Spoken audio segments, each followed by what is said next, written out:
Hello and welcome everybody to the final day of the Photoshop Daily Creative Challenge. I'm your host, Sam Peterson. I've been doing these challenges for the past 2 weeks. Matt says 2 weeks already. Yes, somehow it's been 2 weeks already. This is our last challenge, but it's a fun one. It's an exciting one. I want to thank everyone for joining me these past 2 weeks. It's been a lot of fun. If you're watching this stream and below down in the title, it happens to say Creative Encore, that means you are watching a replay. So we have 2 weeks of live and then 2 weeks of replays. And that's just to give you enough time to work on these challenges if you missed any, if you want to put any extra time into any of them. But yeah, this is the final day. And let me show you how to join these challenges if you haven't already. No cosplay, no, I can't compete. I don't own any costumes. I think I have a Bob Ross wig. I don't know. That's all I got. That's the best I could do, but I already blew it. So let me show you how to join these challenges. If you head over to the landing page here at behance.net/challenge/Photoshop, you'll see the big blue button. This is where you can register for the challenges. If you scroll down below, you'll be able to see today's challenge. This is the dissolving portrait.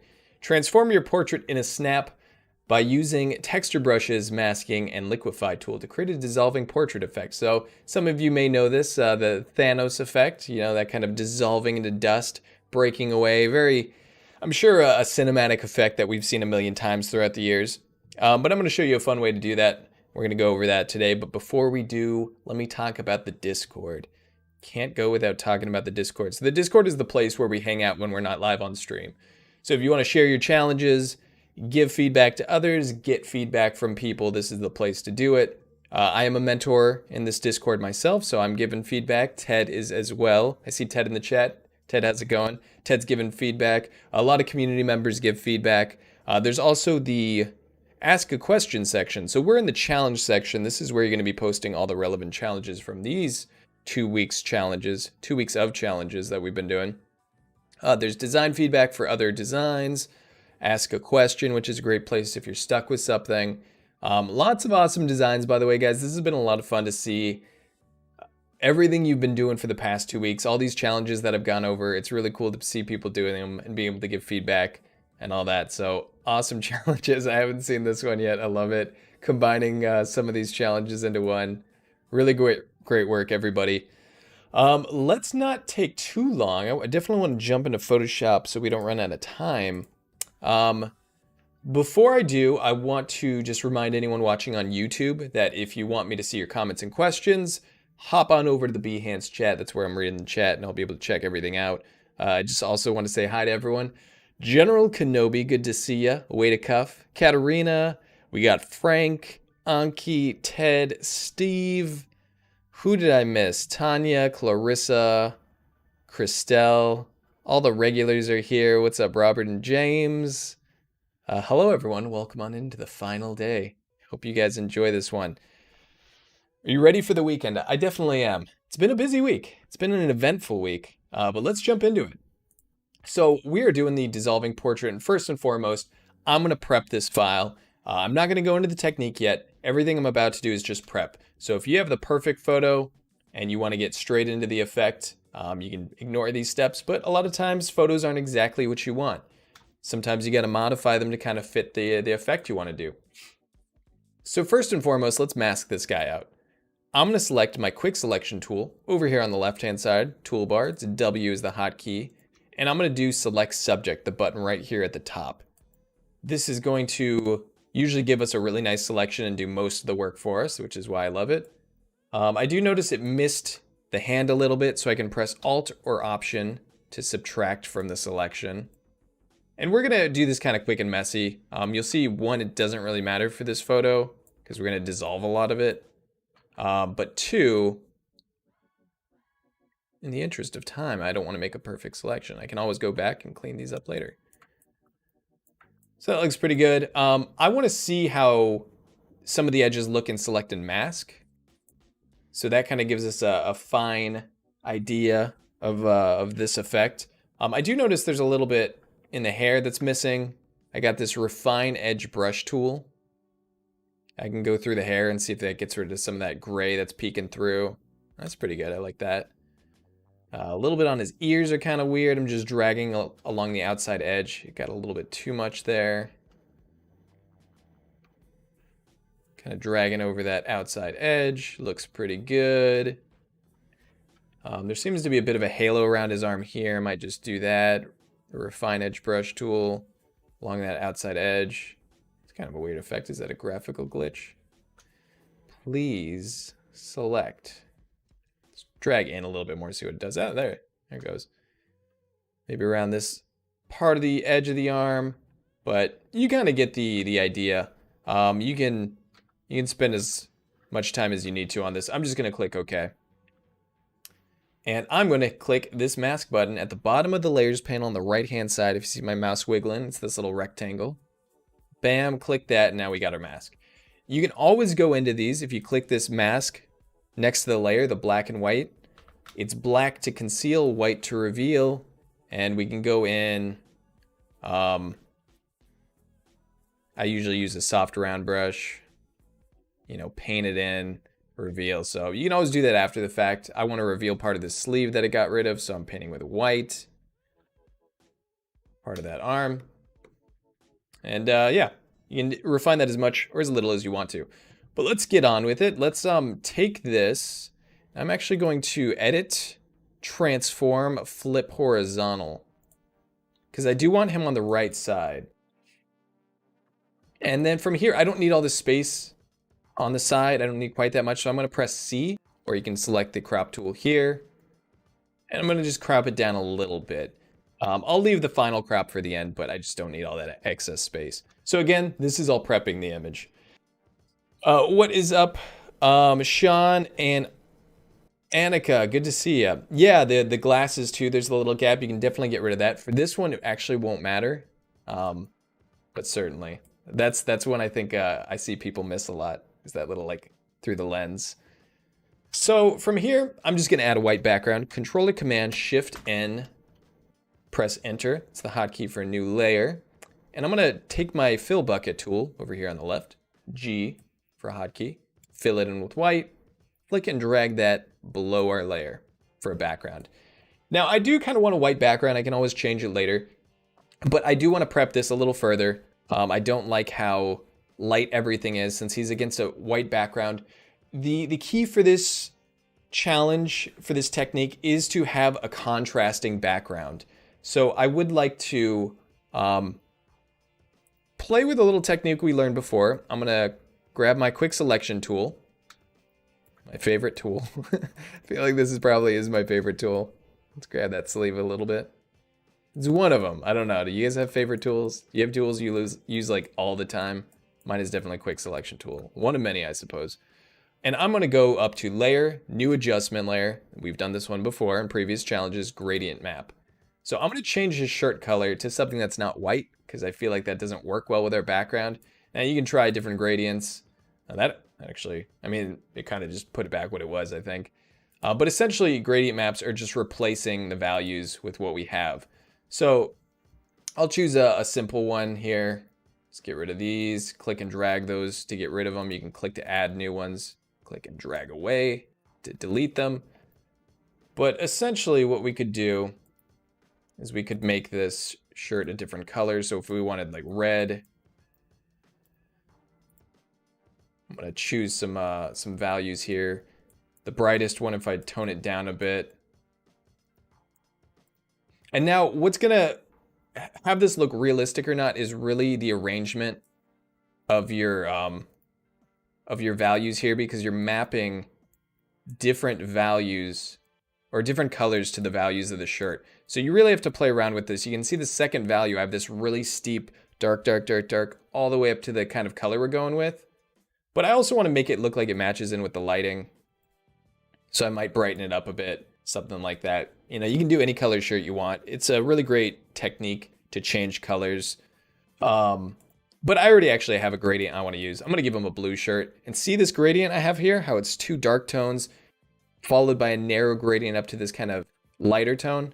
You can see I have a very similar thing for this. So play around with the sliders to really pinpoint where you're mapping what values, what colors to what values in the shirt. Anyway, I just wanted to cover the gradient map a little bit more because it has plenty of uses. Aside from that, I'm going to go into levels, adjustment layer, new adjustment layer, levels. Another favorite layer of mine. And then I'm going to just darken everything down a little bit. Darken that down. Give it a little bit more contrast. And he does appear like a bit too saturated. Again, these are all prep. You can completely ignore these steps if you just want to get into the meat and potatoes of this, but I'm just prepping my image a bit. Hue and saturation layer to desaturate it a bit.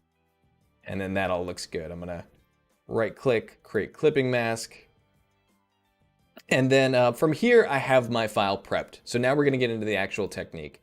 So I'm going to go ahead, select all these layers, the figure and all the adjustment, Control or Command J to duplicate, right click with all those selected and do merge layers. I'm going to select all the original layers, press Control or Command G, group them, and just put backup. All right, now we can get into it. That was all prep. If you have a photo that's perfect already, completely disregard that. But I wanted to go over it because photos aren't always exactly what you want, and sometimes you have to force them to be what you want. So now that I have him in place, I'm going to duplicate it. So there's 2 copies. We're going to name one base. This is our base layer. And the other is Liquify. And that's going to be our Liquify layer. So first, let's do the base. I'm going to hide the Liquify layer so it doesn't get in our way. And I'm going to work on the base copy here. I'm also going to Control or Command S to save it. It's always good to do. And what I want to do here is I want to make the base a smart object. Right click it, create smart object. And I'm going to go ahead and I'm going to mask out the edge of his face to kind of have an effect like it's being dissolved away. So I'm going to go grab a brush that I'm not sure if any of you use. It's not in my brushes. It's not the general brushes. Got a lot of brushes here. It's the special effects brushes. It's the second Kyle spatter brush. And that's the one I'm going to use for this. I think it's a great brush. I use it a lot. I'm going to go ahead and mask this. Click that little rectangle at the bottom that we talked about, the mask. And I'm going to paint with black to conceal. But the thing is, for a good effect with this, I want to change the flow really low. I'm thinking about probably like 10%. Whenever I work with the brush tool with the mouse, you can tell I typically go with a really low flow for more control. So from here, I'm just going to dissolve out the entire side of his body. This is really important to say. The side of his body that I want to be dissolving into dust. So it's going to be flowing up and away to the right. That is my idea that I'm going into this with. You kind of have to make that decision ahead of time. It's going to be up and to the right. So I don't want to touch any of the left side. I want it to be like one part of him is dissolving first. And I'm just going to drag this all over the right side and the top. And I'm going to leave the left side alone. So I'm just going to go through the whole face. I'm kind of trying to break up the silhouette of that right side so you can't really see a clean edge anymore. That's kind of the goal here, is I can still see that clean edge of his shoulder. I don't want that. Feel free to experiment with the size of your brush. You can use the bracket keys as a hotkey to make it smaller, make it bigger. And I'm just going with the top of his arm too. Left side of his body and top of his arm. If you want more of an aggressive effect and more of an immediate effect, you can raise the flow from 10%. But I feel like this, while a little bit slower, gives you a lot of control. And I'm trying to get rid of his phone completely. I want it to look more like he's going like, what's the deal? What's happening? Rather than like, oh, I'm holding a cell phone. So I'm kind of getting rid of that phone. Something like that, I think looks pretty good. Like I said, I'm leaving the bottom of his arm alone. Gonna get the right side of his head a little bit more. And that looks pretty good to me. Hey, what's up, Afrosia? Mercurial, welcome on in, everybody. So I think that looks pretty good. From here, I don't really like this effect. I don't think it looks as much like a dissolve as it could because it is a spatter brush. You know, any texture brush will do here, but this is the one I'm using. So what I'm going to do is I'm actually going to select the mask specifically, make sure that's selected. And then we're going to go back to this technique that we've used previously. Filter, blur, motion blur. If you recall that, I believe it was was it challenge 1? Might have been challenge 1.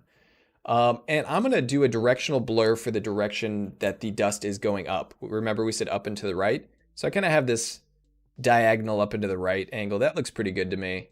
So 45 degrees is what I'm using. And I think I'm going to do that. I think I'm going to do like 15. We could maybe do 10, 12, 15, somewhere in that range looks pretty good. I'm going to go big. I'm going to go big with 15. Click OK. All right. Next, we're going to liquify our portrait we talked about. I'm hiding the base, making sure I select the liquify layer. And this is where we're going to do filter liquify. So we actually use liquify a bit.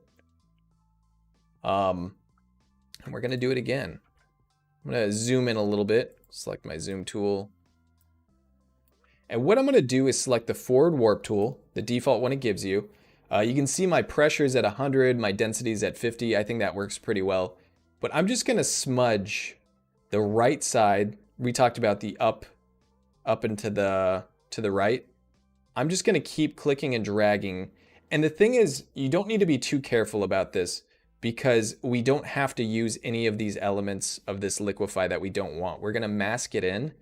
So I'm giving myself a little bit more room to stretch than I need. Like I may not touch that part of his head, the left side, but if I need the option, I'll have it. And I don't want to stop the liquify here. I'm going to go like all the way to the edge of the canvas because again, we don't need to have the effect going all this direction, but we can if we choose to. If we don't liquify it far enough, we will never have the option to do that if we want. Let me zoom in a little bit. Whoops, that is not what I wanted. I'm going to hold on Alt or Option with the zoom tool to zoom out. Just to get a little bit more precision in this wrist and his hand going up. I don't want to affect the right or the bottom side of his arm. That's what I'm trying to avoid here. And just keep clicking and dragging, moving it. And don't worry about if it's pretty or not. I'm going back to the zoom tool, zooming out. Because this is just to give us options to mask. Now you can give it a little bit of wiggle here. Like there's some straight lines and we're going to try to avoid that. Feel free to kind of wiggle it if you want. Make it not so perfect, but we'll do that another way too. So I'm going to click OK. I think that gives us quite a bit of option to work with. And I'm going to save it. So from here, I don't like these hard edges. I think when we do this effect, sometimes these hard edges become apparent. And what you could do is you could use the smudge tool. My personal smudge tool is probably different than your default. I have a soft round brush, strike set to 50%. And if you go into the brush settings, you can turn the scattering on a little bit. I have mine at 10%, which may be a bit heavy-handed for this, but I can always make the brush smaller for a more subtle effect or make the brush bigger for a much more blurred effect. But if you don't want to customize a smudge tool or you don't have a smudge tool that you feel like works for this, you can also take your lasso tool. So L over here on the left, I put the feather at 50% because we want a soft edge. Now, if we make a selection and press Q for quick mask, you'll see that has a nice feathered edge. I'm going to press Q again to exit. So if I go into this and I go to filter, blur, Gaussian blur this time, I can try different levels, but I think 15 works pretty well. And it has a nice transition on the edge. So you can go in, just make selections. You could even click at the top here to do quick and just do the last blur you did. But this way, we will get more of a natural effect. I just don't like those hard edges because I feel like they can kind of destroy this effect. So I'm going to do one more and then we're going to show you the masking because I do have some steps I got to get through here. All right, so from here, let's mask out this entire image. So I'm going to click the mask button here at the bottom of the layers panel, and I'm going to fill it in with black. G for the fill bucket tool, the paint bucket tool. select black, hit it, and then we're gonna reveal our base layer now. And this is where the effect really kind of comes in. So I'm gonna go back to the Liquify layer, make sure my mask is selected, and we're gonna do the same technique we did before. I have Kyle's spatter brush under the special effects, and we're gonna paint in with white, because white reveals, black conceals. And we're basically just going to paint in this kind of dissolving effect, like it's dissolving upward. So you can spend a while on this, you can change your brush,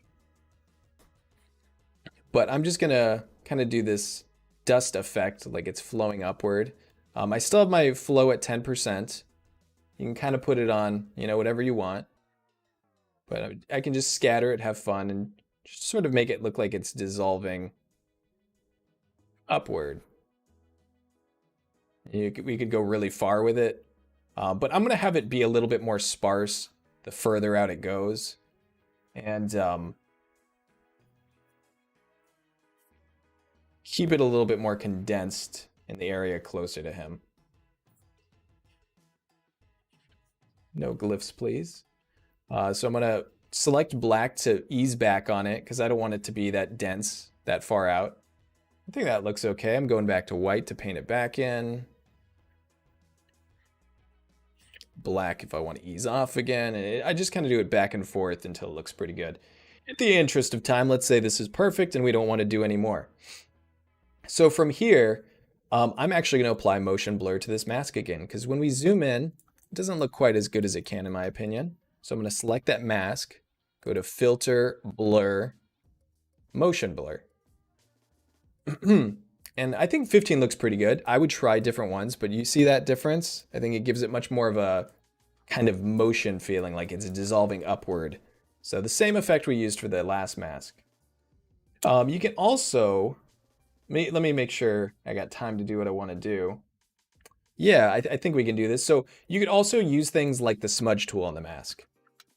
We motion blurred it, but you know, I have that smudge tool. If I select, not the smudge tool I used before, but if I go to like the general brushes, softer, hard, round, and I put the strength really low, like maybe 5% instead of 50, that was on our previous, you can get a much more subtle. So if you want to smudge any of these out, you can do that. You can turn it up more, but you can see how I'm kind of making this stuff further off, a little bit more warped. So you can fine tune that if you want. Again, we're selecting the mask here. So the last thing I want to do is I want to add a little bit of dust to this. I want to make it kind of look like there's a little bit more fill, a little bit more dust coming off. So I'm going to do Control-Shift-N. And then we're going to just type in dust for this. I'm going to do the mode, the blending mode, to dissolve. And now I'm going to select a soft round brush. I have Kyle's spatter brush, but I'm just going to do soft round brush. And then what we want to do is we want to color pick from the image, right? But I want the flow really low. Again, been talking about that. I'm going to have the flow at maybe like 5%. And we can just kind of color pick from the area that we want to paint on. So I'm color picking from the arm and I'm just painting a little bit. Again, the lower your flow, the more subtle this will be. So mine's at 5. You could even put it at 3 or 4. I'll color pick from the shirt, and that color picking is Alter Option to get that hotkey. And then we can paint a little bit. Keep your brush kind of small. Color pick from the skin here, the hair. And just fill that in a bit more. And oh, I'm sorry. I wanted to put my brush. I wanted to put my blend mode to normal and my brush to dissolve. That is my mistake. I knew I got something backwards there.